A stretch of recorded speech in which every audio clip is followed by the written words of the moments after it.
Good morning, good morning. It is early. You can see it's barely getting some light here, and it is episode 10 of Doorstep Diaries, and this is a big day today. I thought on episode, I don't even know, like 2, 3, 4, or 5, somewhere in there, that I was going to have this announcement. I announced it, and then when I went online, I couldn't do it. But today, I am trying for the first time, not only DoorDash, but Uber Eats. That was a nightmare to get solved because I've been waiting for a week for Uber to figure it out and to fix my account. I think I mentioned in an earlier video that I used to drive Uber and Lyft. I used to drive people, not deliver food. And I have to hold this or it's going to fall off. And I did it for years and years, 3 or 4 or 5 years, and then I just stopped. I never canceled my app or anything. So I was in the system as a driver, they call it driver or delivery. So I was a driver.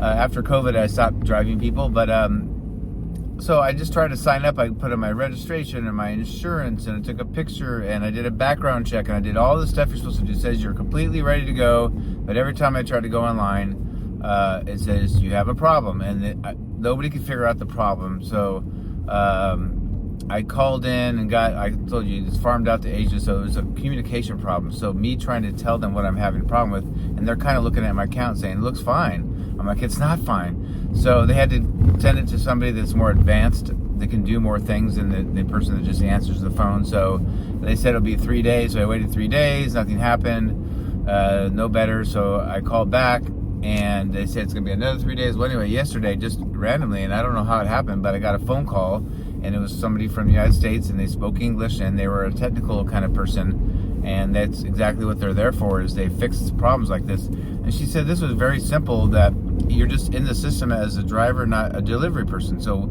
I'm taking you out of being a driver, and you're becoming a delivery person. And she did that, and my account worked. So as far as I can tell, it's working. When I've researched and watched other people that are, because I started this channel, I wanted to see how do people, see, here goes my camera again. I wanted to see how people are filming it, because I was trying to figure out, okay, how do I want to film this day to day doing this? I watched people, and they were doing Uber and Lyft, and it seemed like maybe Uber had bigger, better orders, so we will see. It's going to be a little bit of juggling. I don't even really know how to use their app yet, so it's going to be like an experimental day. Hopefully I don't screw it up too much. But basically, if I take when I take an order from one app, I'm going to have to pause the other app so I don't get orders, because like with DoorDash, that's all I've been using forever. If it gives you multiple orders, it's all, they know that you're going to be picking up at this one restaurant, so they pair you with one close to another restaurant, and then the houses you're delivering to are semi on the way to each other. But of course, you know, Uber Eats and DoorDash are not going to talk, so that isn't the case. So I want to make sure if I take an order that I pause the other one, and hopefully I don't get an order. I know it's going to happen where I've taken an order, I'm looking at it, and I said, okay, I'm going to take it, and then I get another order in the other one before I can pause it, and then I don't know what's going to happen. So we'll see what happens, but it's an experiment. It's worth trying. Maybe I won't like it. Maybe I'll like only Uber Eats and not DoorDash. I don't know. So I have a lot of problems with their app. They have a lot of problems, and I wish they had some kind of feedback place where drivers could give feedback on the app, because I have probably 5 to 10 things that are problems with the app, and it costs me a lot of money in the end. And it costs them money when we can't deliver it. So it'd be nice if we had a place, a forum where we could talk to people and give them our feedback so they can fix the problems, but they apparently don't care. So anyway, that's it. I know it's long enough, but we'll get on it now. It's 6:07. I've been in my territory the whole time I'm talking and just waiting for an order.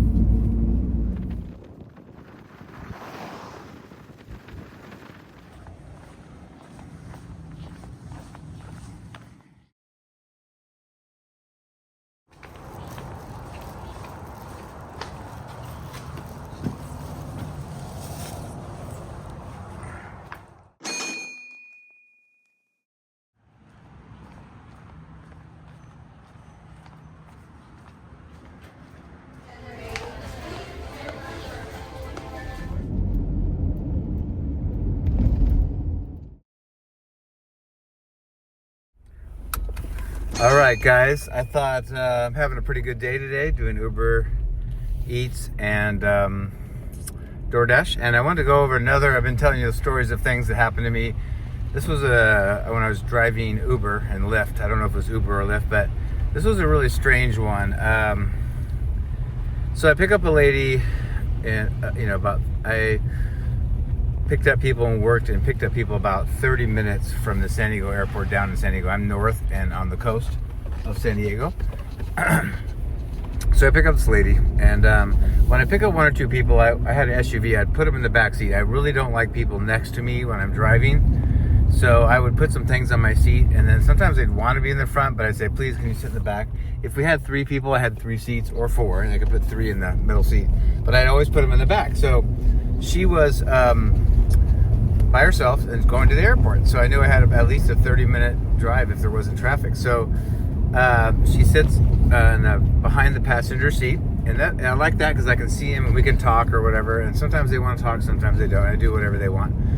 But then she said, before we start, I need your help. And I go, what's that? And she goes,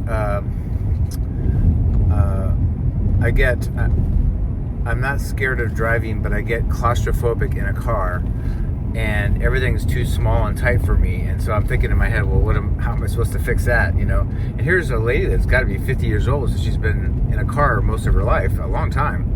And she goes, what I need you to do, if you would, is put the passenger seat folded all the way up so that when I'm sitting behind it, I don't have the seat right in front of my face, like I have more room. So she literally was claustrophobic in a car. And my car was, you know, sterile and clean, nothing in it.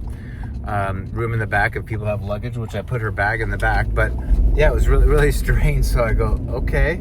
So I folded the seat up, you know, and then she had tons of room. That's really not a big deal, but I just thought it was strange. And then she asked that the entire way, except for when the lane was only one lane, when we were on the freeway, which was most of the ride, that I had to be in a specific lane. And she wanted to be on the far right, the slow lane, because then there was less cars flying by her or going by her. She didn't want to be in the middle lane of the 3 or 4, because then she had cars going back and forth, or not back and forth, but, you know, alongside of me on both sides.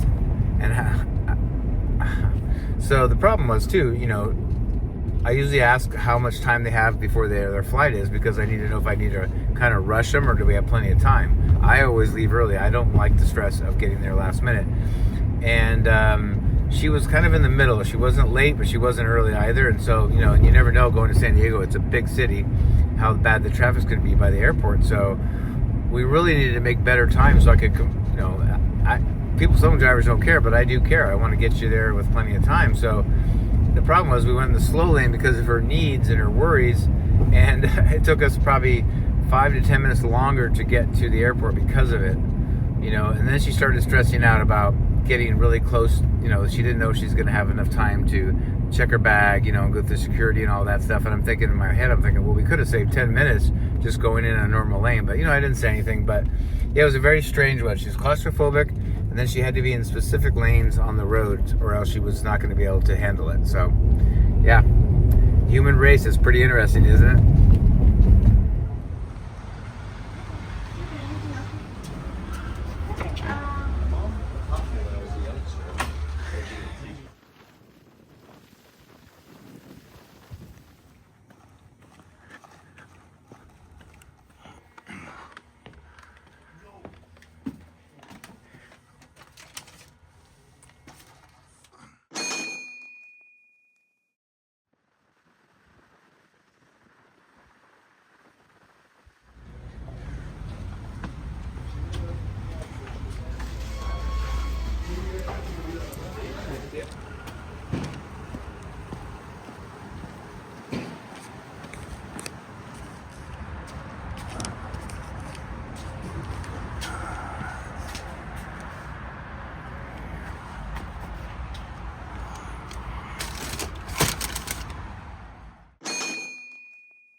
All right, guys, that about does it for episode 10. And let me tell you how it went. My first time doing Uber Eats, so it was interesting. Let's go by. I had a very productive day for a Monday. Uber Eats is supposed to enhance and hopefully fill in the holes when I have dead parts of DoorDash, and it kind of worked out perfectly that way. But I had a busy day. The orders weren't like $5; they were all around 10 or more, so it was a more productive day. I drove from 6 to 1:01 p.m.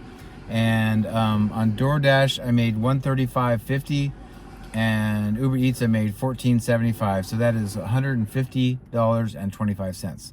So that's a great day. If I do that, if I don't have the time, if I did that every day for 7 days, I can make $1,000 in a week. But no, it was really great. I didn't know how to use Uber Eats very well. The first order I got, I went to open it and I actually declined it, so I missed the first one. Or I would have made another like $6, but overall it was good. I only had 2 orders with Uber Eats. I was giving one other one, but it was really far and really bad money, so I didn't take it. So really, I mean, I took 2 out of the 4, and one of them I just was accidentally closed it out and denied it. But yeah, it was a good day, and